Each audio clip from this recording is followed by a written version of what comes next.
Rabbi Nachman de Breslev, c'est dans la maison du Baal Shem Tov dans la ville de Mediboz que l'âme de Rabbi Nachman de Breslev est descendue.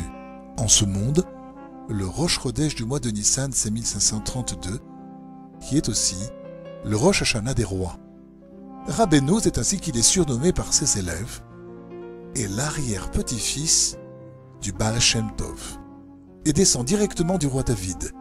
Sa mère Feigé était célèbre dans toute l'Ukraine pour sa grandeur spirituelle.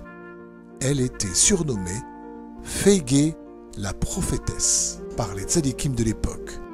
Dès la naissance de Rabbi Nachman, elle s'occupa de lui dans la plus grande sainteté et, en effet, Rabbeinu témoigna lui-même avoir commencé à servir Dieu dès l'âge de 3 ans. À 6 ans, il sortait en cachette toutes les nuits pour aller prier sur la tombe du Baal Shem Tov et rentrer juste avant l'aube sans que personne ne se doute de rien. Et c'est à 7 ans qu'il commença l'écriture de son premier livre, le fameux Sefer Hamidot, le livre du Aleph Bet.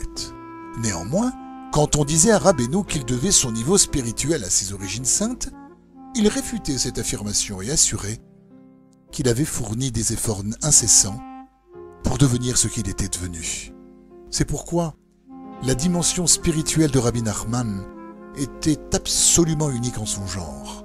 Il ne se satisfait jamais des niveaux sublimes qu'il atteignait et se renouvelait sans cesse, à tel point que vers les derniers jours de sa vie, il avoua à son principal élève Rabbi Nathan qu'il doublait sa grandeur à chaque seconde.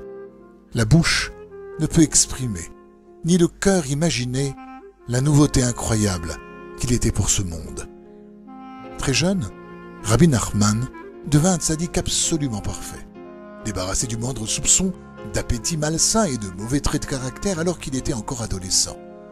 Son premier chassid, il l'eut à l'âge de 13 ans et à 18 ans, il était entouré par un nombre important de chassidim qui affluaient de partout avec parmi eux des tzadikim de leur plein droit, comme le fameux Maguid de Teravitsa, âgé de 70 ans et chef spirituel, un admour de 85 villes, qui avoua bien plus tard « Je suis un expert en tzadikim, mais je me suis attaché à un enfant ». Rabbi Nachman de Breslev déclara cependant « Personnellement, je n'ai rien à faire dans ce monde, je n'y suis venu que pour rapprocher les âmes d'Israël vers Hachem Yitbarach. » Telle est la mission sainte à laquelle s'employa le tzaddik de toutes ses forces. Il dévoila, il y a environ 200 ans, des enseignements et des conseils qui sont d'une actualité déconcertante et permettent à n'importe quel juif de trouver la force de sortir de ses erreurs.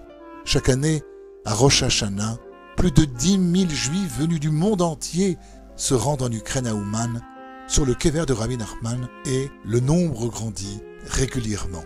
Ce n'est pas un hasard, car le tzaddik a promis des bienfaits extraordinaires à celui qui viendra le pèleriner. Alors à bientôt à Ouman.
Fantasy, caught in the landscape, out of touch with reality.